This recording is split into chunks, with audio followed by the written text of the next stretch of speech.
Hello दोस्तों, स्वागत है आपका हमारे एएस स्मार्ट लर्निंग चैनल पर। आज हम पढ़ाने वाले हैं प्रेमचंद, जो एक कथा सम्राट है, उनकी विश्व विख्यात प्रख्यात दो बैलों की कथा पाठ। उनका एक सुप्रसिद्ध वाक्य है, कहानी ऐसी रचना है जिसमें जीवन के किसी अंग या किसी एक मनोभाव को प्रदर्शित करना ही लेखक का उद्देश्य रहता है। लेखक का उद्देश्य रहता है कहानी का एक मनोभाव प्रदर्शित करना। उसके चरित्र, उसकी शैली, उसका कथा विन्यास सभी उसी एक भाव को पुष्ट करते हैं, जैसा कि हम पढ़ रहा है। तो आगे बढ़ते हैं। प्रेमचंद का जन्म 1880 में बनारस के लम्ही गांव में हुआ था। उनका मूल नाम धनपत राय था। प्रेमचंद का जन्म 1880 में बनारस के लम्ही गांव में हुआ था और उनका मूल नाम धनपत था। प्रश्न आता है तो ध्यान दें। हमारा चैप्टर हमारे साथ जुड़े रहें, हम आपको अच्छे से समझा देंगे जिससे आप दूसरों को भी समझा सकें। तो प्रेमचंद का बचपन अभाव में बीता था क्योंकि वह बहुत गरीब थे। उनकी शिक्षा बीए तक ही हो पाई थी। उनकी शिक्षा बीए तक ही हो पाई थी।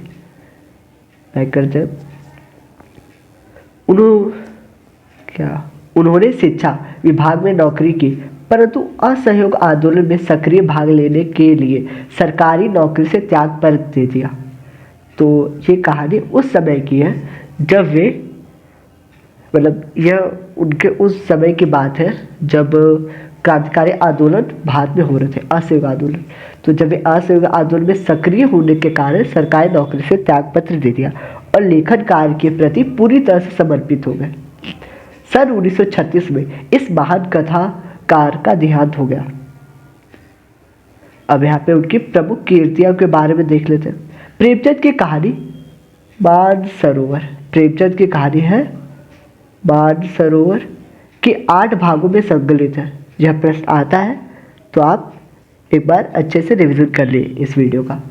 उसके बाद सेवानंद, सेवा सदन, प्रेमाश्रम, रंगभूमि, कायाकल्प, निर्मला, गबन, कर्मभूमि, गोदान उसके प्रमुख उपन्यास हैं। उन्होंने हंस, जागरण, माधुरी आदि पत्रिकाओं का संपादन भी किया है। कथा साहित्य के अतिरिक्त प्रेमचंद ने निबंध एवं अन्य प्रकार का गद्य लेखन भी प्रचुर मात्रा में किया है। प्रेमचंद साहित्य को सामाजिक परिवर्तन का सशक्त माध्यम मानते थे। इस वाक्य से हम यह जानते हैं कि उनका जो था समाज के प्रति वे सोचते क्या थे। तो वे साहित्य को क्या मानते थे? वे साहित्य को मानते थे कि जो सामाजिक जो परिवर्तन है ना, उसका सशक्त माध्यम है साहित्य। अगर अपने साहित्य को बेहतर बनाए तो हमारा समाज भी बेहतर हो सकता है। उन्होंने जिस गांव और शहर के परिवेश को देखा और जिया, उसकी अभिव्यक्ति उनके कथा साहित्य में मिलती है। उनके जितनी भी जीवन की जो लीलाएं हैं, उनके जो आचार व्यवहार है, वे सब उनकी कथाओं में मिलते हैं। किसानों और मजदूरों की दयनीय स्थिति, दलितों का शोषण, समाज में स्त्री की दुर्दशा और स्वाधीनता आंदोलन आदि की रचनाओं के मूल विषय हैं। प्रेमचंद का कथा साहित्य का संसार बहुत व्यापक है। उसमें मनुष्य ही नहीं, पशु पक्षियों को भी अद्भुत आत्मीयता मिली है और यह पाठ उन्हीं पशु पक्षियों की आत्मीयता से संबंधित है। बड़ी से बड़ी बात को सरल भाषा में और सीधे और संक्षेप में कहना प्रेमचंद के लेखन की प्रमुख विशेषता है। उनकी भाषा सरल, सजीव और मुहावरेदार है तथा उन्हें लोक प्रचलित शब्दों का प्रयोग कुशलतापूर्वक किया है। जो प्रचलित शब्द हैं, बहुत सारे प्रचलित शब्द आपको अभी पाठ में भी देखने को मिलेंगे, उनका अर्थ मैं आपको समझा दूंगा और उन्होंने बहुत ही कुशलतापूर्वक प्रयोग किया है। जो लेखक होते हैं ना, जितने भी लेखक होते हैं, उनका एक मोटिव होता है। यूँ कहें तो हिंदी ही एकमात्र ऐसा सब्जेक्ट है, विषय है, जिसका जिसका नकल नहीं किया जा सकता है।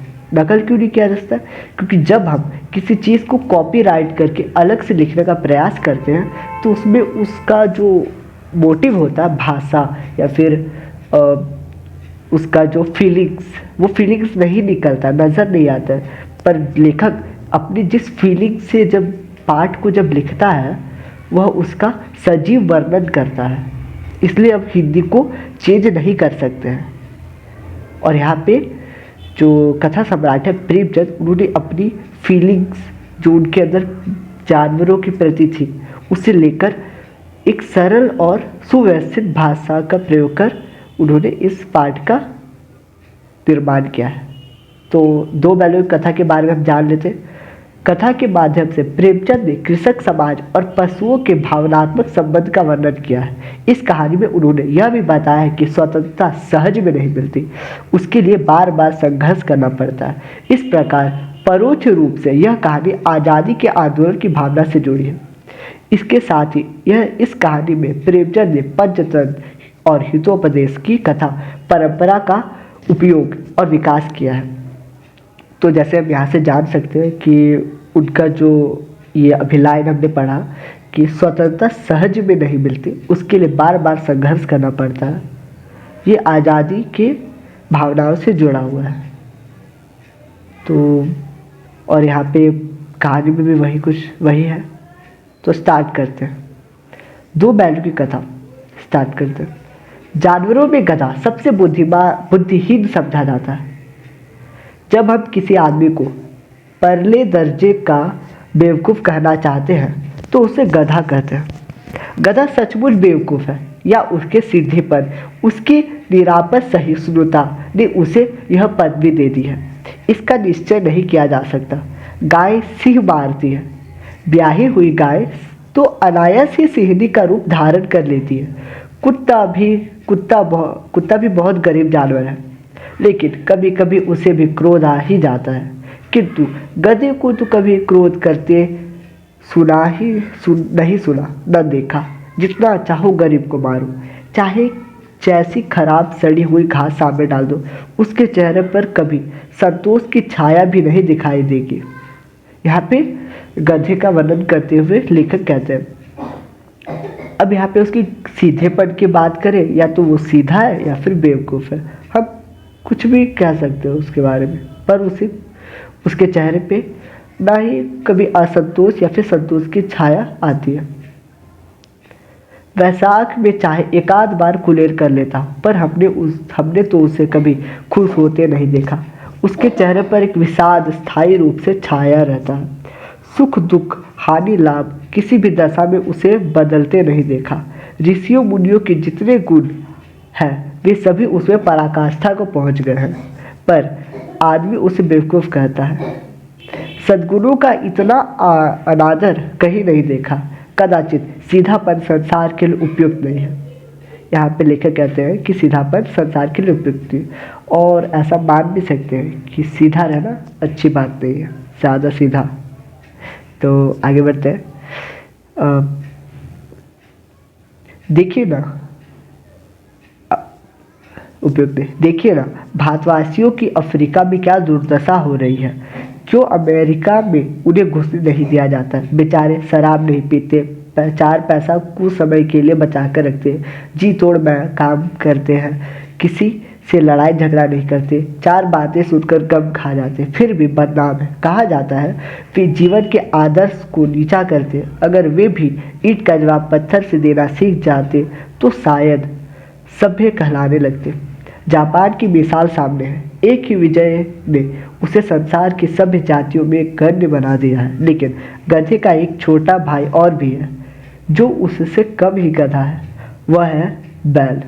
जिस अर्थ में हम गधे का प्रयोग करते हैं, कुछ उसी से मिलते जुलते अर्थ में बछिया के ताऊ का भी प्रयोग करते हैं। कुछ लोग बैल को शायद बेवकूफ़ों में सर्वश्रेष्ठ कहेंगे, मगर हमारा विचार ऐसा नहीं है। बैल कभी कभी मारता है, कभी कभी अड़ियल भी बैल भी देखने में आता है, और कभी कई रीतियों से अपना असंतोष प्रकट करता है। अतएव उसका स्थान गधे से नीचा है। झूरी काछी के दोनों बैलों के नाम थे हीरा और मोती। अब पाठ में हम लोग प्रवेश कर रहे हैं। तो छुरी काछी जो होता है, छुरी काछी के बैल के नाम थे हीरा और मोती। यहाँ आप देख सकते हैं कि छुरी काछी जो है एक किसान है और उसके दो बैल हैं, एक का नाम हीरा और दूसरे का नाम मोती है। दोनों पछाई जाति के हैं। यहाँ पे है दोनों कौन सी जाति के? पछाई जाति। बैल की भी बहुत सारी किस्में होती है, तो यहाँ पे बैल की जो किस्म है वो पछाई किस्म है। ये के थे देखने में सुंदर, काम में चौकस, डील में ऊंचे, बहुत दिनों साथ साथ रहते रहते दोनों में भाईचारा हो गया था। दोनों आमने सामने या आसपास बैठे हुए एक दूसरे से मूक भाषा में विचार विनिमय करते रहते थे। एक दूसरे के मन की बात कैसे समझ जाता था हम नहीं कह सकते। अवश्य उसमें कोई ऐसी गुप्त शक्ति थी जिससे जीवों में सर्वश्रेष्ठता का दावा करने वाला मनुष्य वंचित है। दोनों एक दूसरे को चाटकर और सूंघकर अपना प्रेम प्रकट करते थे। कभी कभी दोनों सीख भी मिला लिया करते थे, विग्रह के नाते से नहीं, केवल विनोद के भाव से, अर्थात प्रेम के भाव से, आत्मीयता के भाव से। जैसे दोस्तों में घनिष्ठता होते ही धौल धप्पा होने लगता है, इसके बिना दोस्ती कुछ फुसफुसी, कुछ हल्की सी रहती है, जिस पर ज़्यादा विश्वास नहीं किया जा सकता है। जिस वक्त ये दोनों बैल हल या गाड़ी में जोत दिए जाते और गर्दन हिला हिलाकर चलते, उस वक्त हर एक की यही चेष्टा होती थी कि ज़्यादा से ज़्यादा बोझ मेरी ही गर्दन पर है। अब यहाँ तक पढ़ने के बाद हमें यह समझ में आता है कि इंसानों में ही मित्रता नहीं होती है, जानवरों में भी प्रेम भाव और मित्रता होती है, जानवरों में भी प्राण होते हैं। कहानी में हम जानेंगे कि मैंने ऐसा क्यों कहा कि जानवरों में भी प्राण होते हैं, क्योंकि आगे भी जो कहानी में है उनके साथ बहुत ही बुरा होने वाला था। जैसे कि अभी हम पढ़ेंगे कि उनमें क्या कि जिस वक्त ये दोनों बैल हल या गाड़ी में जोत दिए जाते, गर्दन हिला हिला कर चलते, उस वक्त हर एक की यही चेष्टा होती थी कि ज़्यादा से ज़्यादा बोझ मेरी ही गर्दन पर रहे। दोनों पक्के मित्र थे, दोनों एक दूसरे पर बोझ नहीं पड़ने देना चाहते थे। वे चाहते थे कि मेरा दोस्त ज़्यादा वजन ना उठाए और मैं ही उस ज़्यादा वजन उठाऊं। दोनों में इतना गहरा प्रेम मित्रता था। दिन भर के बाद दोपहर या संध्या को दोनों खुलते तो एक दूसरे को चाट चोट कर अपनी थकान मिटा लिया करते, जैसा हम इंसान गले मिलकर करते हैं। नाद में खली भूसा पड़ जाने के बाद दोनों साथ उठते, साथ नाद में मुंह डालते और साथ ही बैठते। एक मुंह हटा लेता तो दूसरा भी हटा लेता था। संयोग की बात, झूरी ने एक बार गोई को ससुराल भेज दिया। अब यहाँ जानते गोई कौन है? तो गोई हो सकता है उसका वाइफ, जो झूरी का वाइफ थी। तो झूरी एक किसान था, उसके दो बैल थे, हीरा और मोती, और झूरी की एक वाइफ होगी गोई, शायद गोई। बैलों को क्या मालूम था वे क्यों भेजे जा रहे हैं। समझे मालिक ने हमें बेच दिया है। अपना यूं बेचा जाना उन्हें अच्छा लगा या बुरा कौन जाने, पर झूरी के साले गया को घर तक गोई ले जाने में दांतों पसीना आ गया। तो गोई तो संयोग की बात, झूरी ने एक बार गोई को ससुराल भेज दिया। बैलों को क्या मालूम वे क्यों भेजे जा रहे हैं। समझे मालिक ने हमें भेज दिया। अपना यूं बेचा जाना उन्हें अच्छा लगा या बुरा कौन जाने, पर झूरी के साले गया को घर तक गोई ले जाने में दांतों पसीना आ गया। पीछे से हाँकता तो दोनों दाएं बाएं भागते, पगहिया पकड़कर आगे से खींचता तो दोनों पीछे की ओर जोर लगाते, मारता तो दोनों सींघे नीचे करके हुंकारते। अगर ईश्वर ने उन्हें वाणी दी होती तो झूरी से पूछते, तुम हम गरीबों को क्यों निकाल रहे हो? हमने तो तुम्हारी सेवा करने में कोई कसर नहीं उठा रखी। अगर इतनी मेहनत से काम ना चलता था तो और काम नहीं देते। हमें तो तुम्हारी चाकरी में मर जाना कबूल था। तो यहाँ पे इस लाइन से जो लेखक है वो जानवरों का मनोभाव व्यक्त करते हैं कि जानवर तो जा नहीं रहे थे। दोनों बैल वहाँ से जाना नहीं चाहते थे। वे झूरी के साथ ही मरना पसंद करते थे, पर उनसे अलग नहीं होना चाहते थे। फिर हमने कभी दाने चारे की शिकायत नहीं की। तुमने जो कुछ खिलाया वह सिर झुकाकर खा लिया। फिर तुमने हमें इस जालिम के हाथों क्यों बेच दिया? संध्या समय दोनों बैल अपने नए स्थान पर पहुंचे। दिन भर के भूखे थे, लेकिन जब नाद में लगाए गए तो एक ने भी उनमें मुंह न डाला। दिल भारी हो रहा था। जिसे उन्होंने अपना घर समझा था वह आज उनसे छूट गया था। यह नया घर जिसे उन्होंने अपना घर समझा था वह उनसे छूट गया था। नया गांव, नए आदमी उन्हें बेगाने लगते थे। दोनों ने अपनी मूक भाषा में सलाह की, एक दूसरे को कनखियों से देखा और लेट गए। जब गांव में सोता पड़ गया दोनों ने जोर मारकर पगहे तुड़ा डाले और घर की तरफ चले। पगहे बहुत मजबूत थे। अनुमान न हो सकता था कि कोई बैल उन्हें तोड़ सकेगा, पर इन दोनों में इस समय दूनी शक्ति आ गई थी। एक एक झटके में रस्सियाँ टूट गई। झूरी प्रातःकाल सोकर उठा तो देखा कि दोनों बैल चरनी में खड़े हैं। दोनों की गर्दनों में आधा आधा घड़ाव लटक रहा है। घुटने तक पाँव कीचड़ से भरे हैं और दोनों की आंखों में विद्रोहमय स्नेह झलक रहा है। झूरी बैलों को देखकर स्नेह से गदगद हो गया। दौड़कर उन्हें गले लगा लिया। घर और गांव के लड़के जमा हो गए और तालियां बजा बजाकर उनका स्वागत करने लगे। गांव के इतिहास में यह घटना अभूतपूर्व न होने पर भी महत्वपूर्ण थी। बाल सभा ने निश्चय किया, दोनों पशु वीरों को अभिनंदन पत्र देना चाहिए। कोई अपने घर से रोटियां लाया, कोई गुड़, कोई चोकर, कोई भूसी। एक बालक ने कहा, ऐसे बैल किसी के पास न होंगे। दूसरे ने समर्थन किया, इतनी दूरी से दोनों अकेले चले आए। तीसरा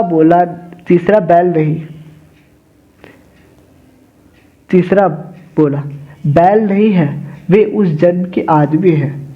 इसका प्रतिवाद करने का किसी को साहस न हुआ। झूरी की स्त्री ने बैलों को द्वार पर देखा तो जल उठी, बोली, कैसे नमक हराम है बैल है कि एक दिन वहाँ काम न किया, भाग खड़े हुए।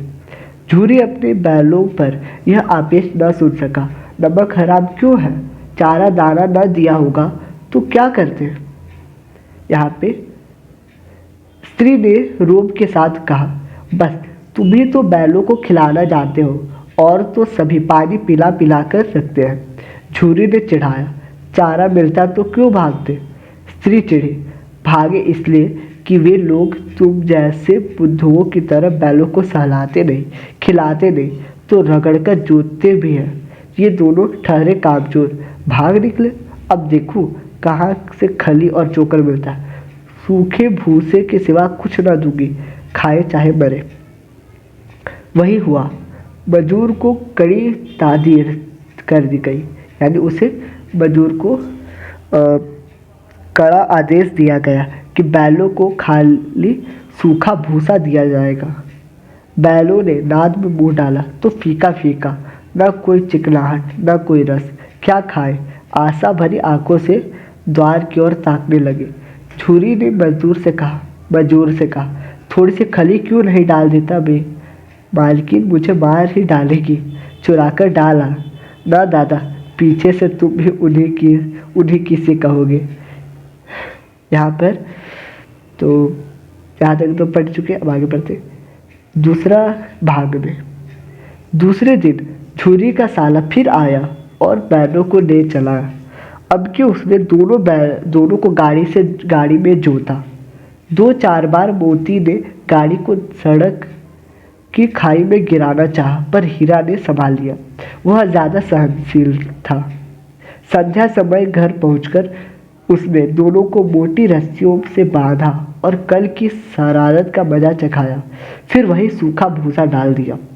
अपने दोनों बैलों को खली चूनी सब कुछ दी। दोनों बैलों का ऐसा अपमान कभी न हुआ था।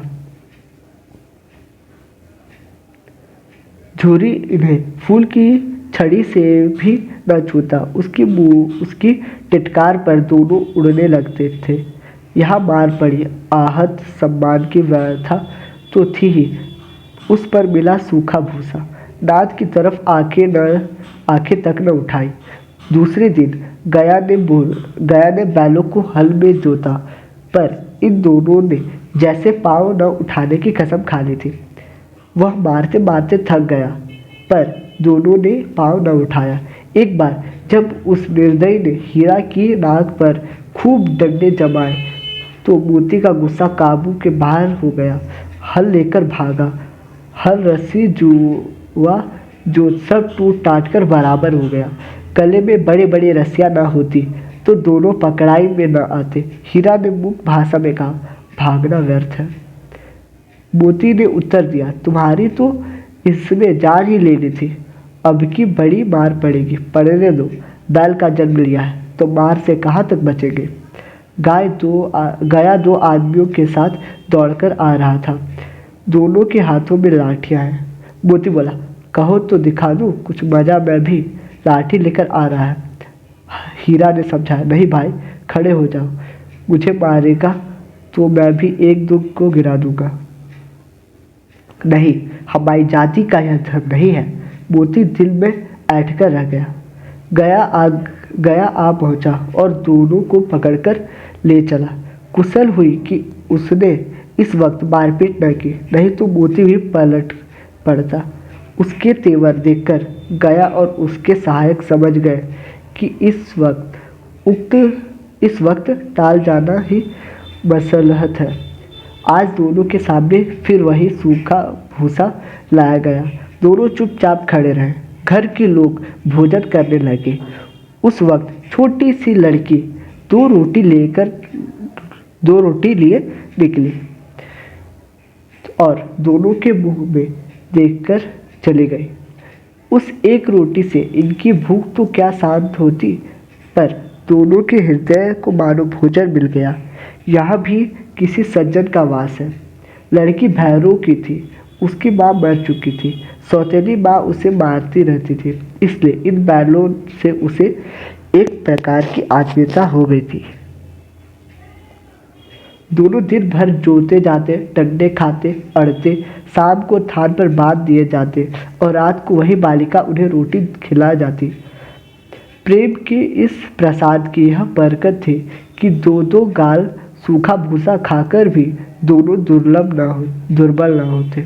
मगर दोनों की आंखों में रोम रोम में विद्रोह भरा हुआ था।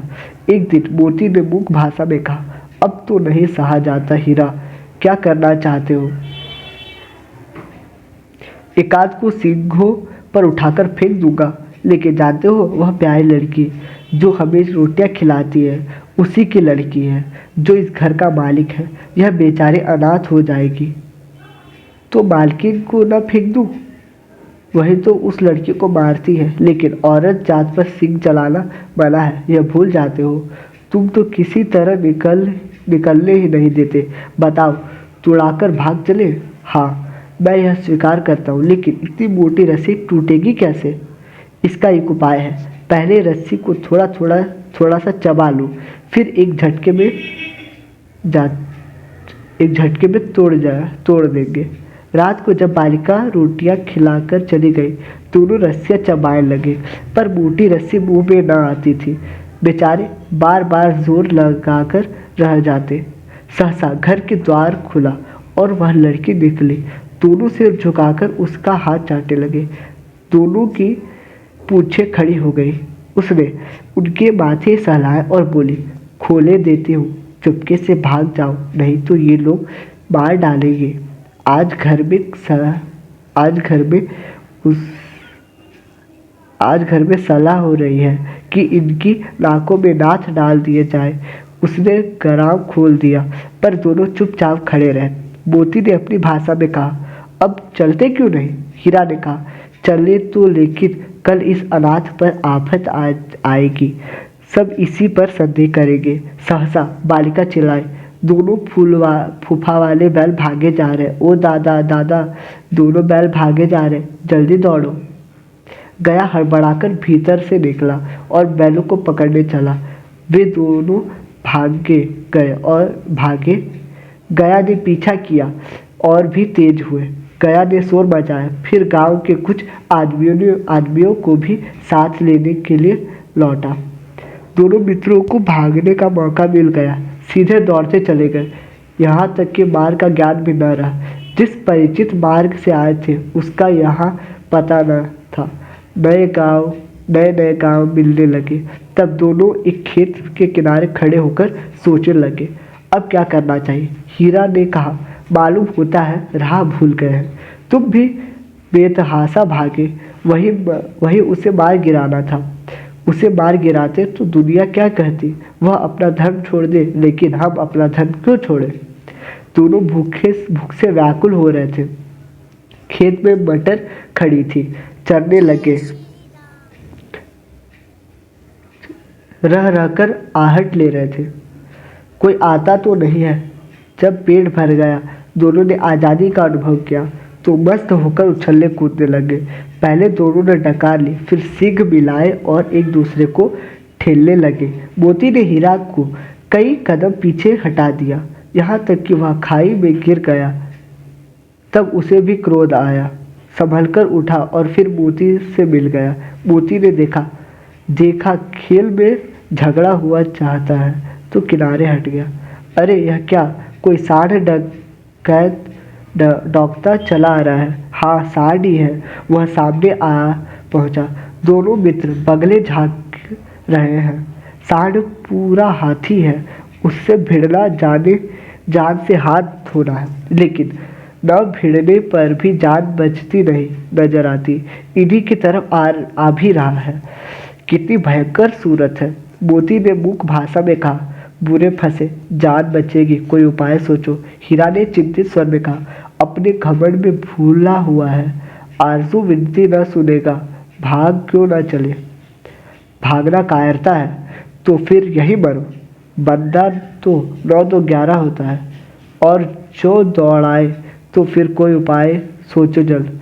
उपाय यही है कि उस पर दोनों जने एक साथ चोट करें। मैं आगे से रगेदता, तुम पीछे से रगेदो। दोहरी मार पड़ेगी तो भाग खड़ा होगा। मेरी और झपटे, तुम बगल से उसके पेट में से घुसेड़ देना। जान जोखिम है, पर दूसरा कोई उपाय नहीं। दोनों मित्र जान हथेली पर लेकर लपके। साढ़ को भी संगठित शत्रुओं से लड़ने का तजुर्बा न था। वह तो एक शत्रु से मल्लयुद्ध करने का आदी था। जो ही हीरा पर झपटा, मोती ने पीछे से दौड़ाया। साढ़ उसकी तरफ मुड़ा तो हीरा ने रगेदा।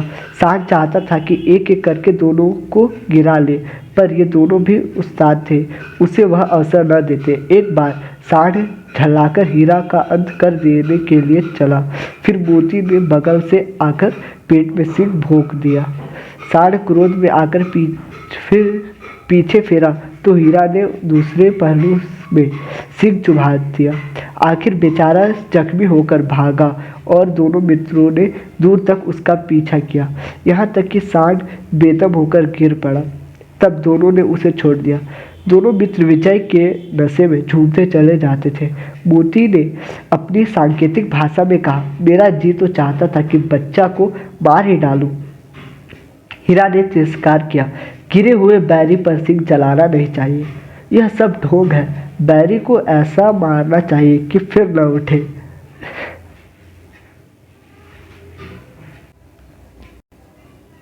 अब घर कैसे पहुंचेंगे वह सोचो। पहले कुछ खा ले तो सोचे। सामने मटर का खेत था ही। मोती उसमें घुस गया। हीरा मना करता रहा, पर उसने एक न सुनी।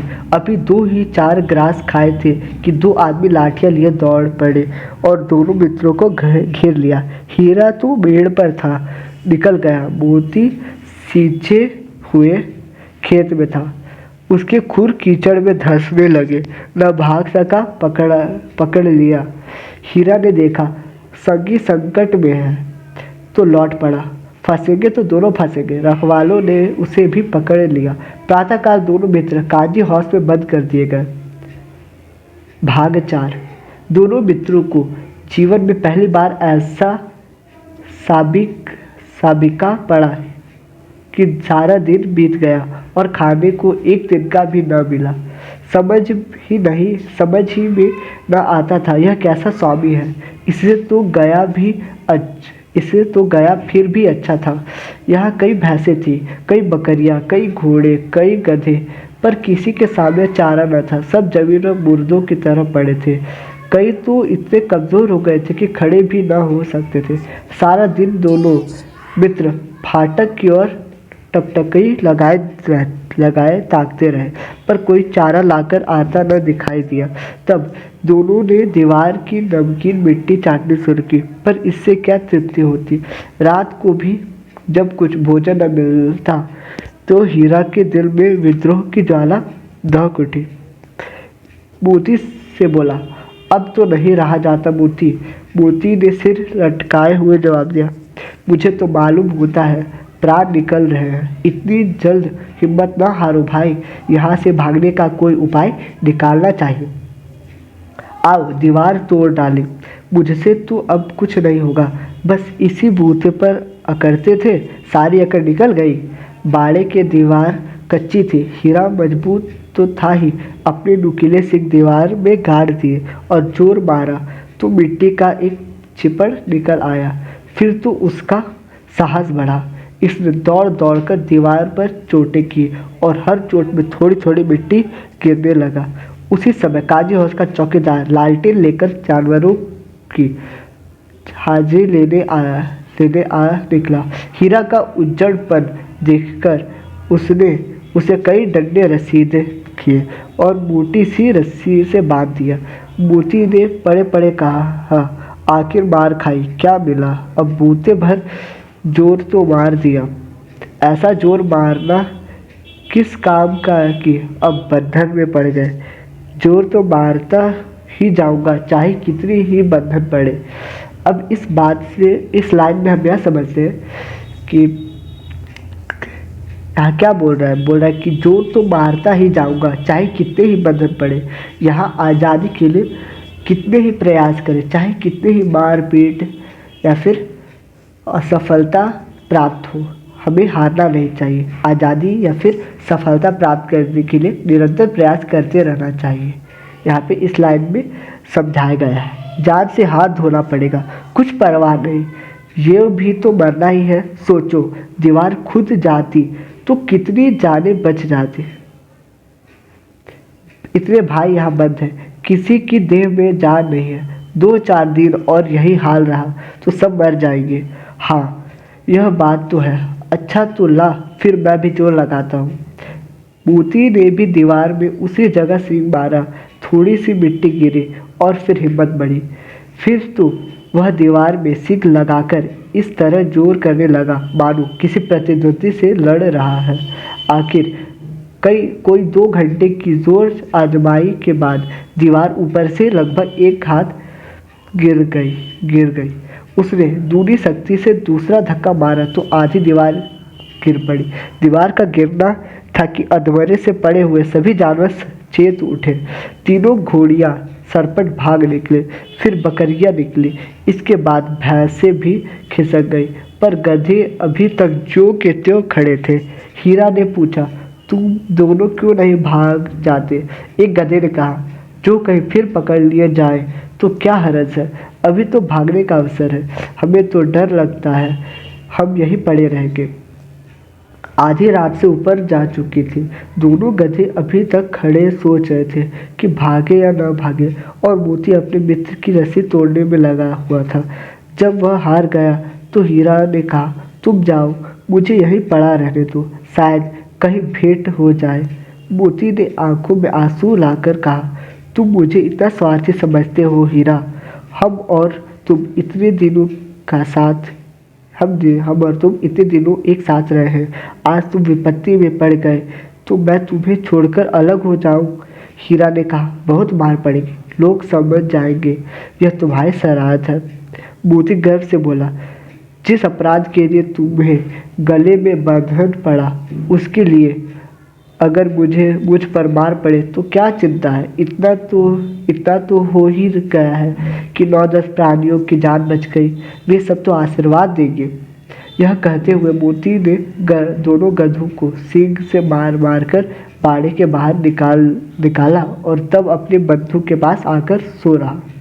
भोर होते ही मुंशी और चौकीदार तथा अन्य कर्मचारियों में कैसी खलबली मची, इसके लिखने की कोई जरूरत नहीं। बस इतना ही काफ़ी है कि मोती की खूब मरम्मत हुई और उसे भी मोटी रस्सी से बांध दिया गया। 5वां पैराग्राफ। एक सप्ताह तक दोनों मित्र वहां बंधे पड़े रहे। किसी ने चारे का एक चिन्ह भी न डाला। हाँ, एक बार पानी दिखा दिया जाता था, यही उसका आधार था। दोनों इतने दुर्बल हो गए थे कि उठा तक न जाता था। ठठरियाँ निकल आई थी। एक दिन बाड़ी के सामने डुग्गी बजने लगी और दोपहर होते होते वहां 50-60 आदमी जमा हो गए। तब दोनों मित्र निकाले गए और उनकी देखभाल होने लगी।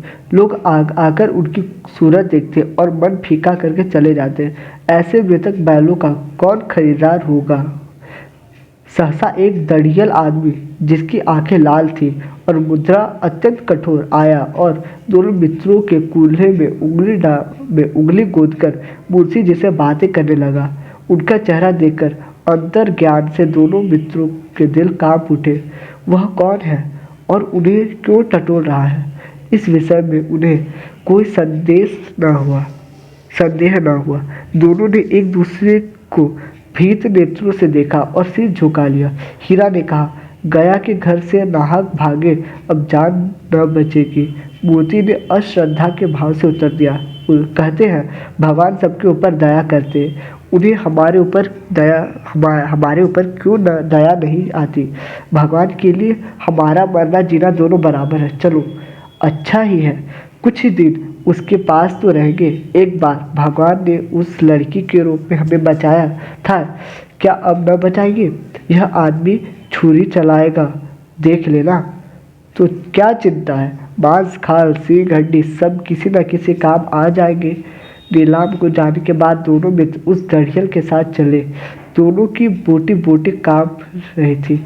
बेचारे पांव तक न उठा रहे थे, पर भय के मारे गिरते पड़ते भागे जाते थे, क्योंकि वह जरा भी चाल धीमी हो जाने पर जोर से डंडा जमा देता था। राह में गाय बैलों का एक रेवड़ हरे हरे हार में चरता नजर आया। सभी जानवर प्रसन्न थे, चिकने चपल, कोई उछलता था, कोई आनंद से बैठा पागुर करता था। कितनी सुखी जीवन था इनका, पर कितने स्वार्थी है सब। किसी को चिंता नहीं कि उनके 2 भाई बधी के हाथ पड़े कैसे दुखी हैं। सहसा दोनों को ऐसा मालूम हुआ कि यह परिचित रहा है। हाँ, इसी रास्ते से गया उन्हें ले गया था। वही खेत, वही बाग, वही गांव मिलने लगे। प्रतिक्षण उनकी चाल तेज होने लगी। सारी थकान, सारी दुर्बलता गायब हो गई। यह लो, अपना ही हार आ गया। इसी कुएं पर हम पूर चलाने आया करते थे, यही कुआं है। मोती ने कहा, हमारा घर करीब आ गया है। हीरा बोला, भगवान की दया है, मैं तो अब घर भागता हूँ। यह जाने देगा, इससे मैं मार गिराता हूँ। नहीं नहीं, दौड़कर थान पर चलो, वहाँ से हम आगे न जाएंगे। दोनों उन्मत्त होकर बछड़ों की भांति कुलेल करते हुए घर की ओर दौड़े। वह हमारा थान है। दोनों दौड़कर अपने थान पर आए और खड़े हो गए। दड़ियल भी पीछे पीछे दौड़ा चला आता था। झूरी द्वार पर बैठा धूप खा रहा था। बैलों को देखते ही दौड़ा और उन्हें बारी बारी से गले लगाने लगा। मित्रों की आंखों से आनंद के आंसू बहने लगे। एक झूरी का हाथ चाट रहा था। दड़ियल ने जाकर बैलों की रस्सियां पकड़ ली। झूरी ने कहा, मेरे बैल हैं, तुम्हारे बैल कैसे। मैं मवेशी खाने से नीलाम के लिए आता हूँ। मैं तो समझा हूँ चुराए लिए आते हो। चुपके से चले जाओ, मेरे बैल हैं, मैं बेचूंगा तो बिकेंगे। किसी को मेरे बैल नीलाम करने का क्या अख्तियार है, अर्थात क्या अधिकार है। जाकर थाने में रपट कर दूंगा, मेरे बैल हैं। इसका सबूत यह है कि मेरे द्वार पर खड़े हैं। दड़ियल झल्लाकर बैलों को जबरदस्ती पकड़ ले जाने के लिए बढ़ा। उसी वक्त मोती ने सींग चलाया। दड़ियल पीछे हटा। मोती ने पीछा किया। दड़ियल भागा। मोती पीछे दौड़ा। गांव के बाहर निकल जाने पर वह रुका, पर खड़ा दड़ियल का रास्ता देख रहा था।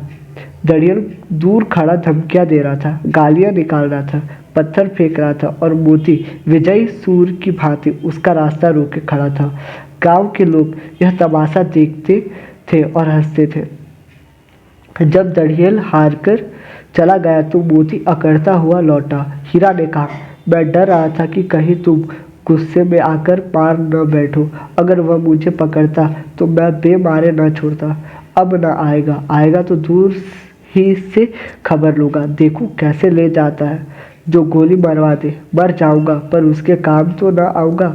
हमारी जान को कोई जान नहीं समझता, इसलिए कि हम इतने सीधे हैं। जरा देर में नादों में खली, भूसा, चोकर और दाना भर दिया गया और दोनों मित्र खाने लगे। छुरी खड़ा दोनों को सहला रहा था और 20 लड़के तमाशा देख रहे थे। सारे गांव में उछाल सा मालूम होता था। उसी समय मालकिन ने आकर दोनों के माथे चूम लिए।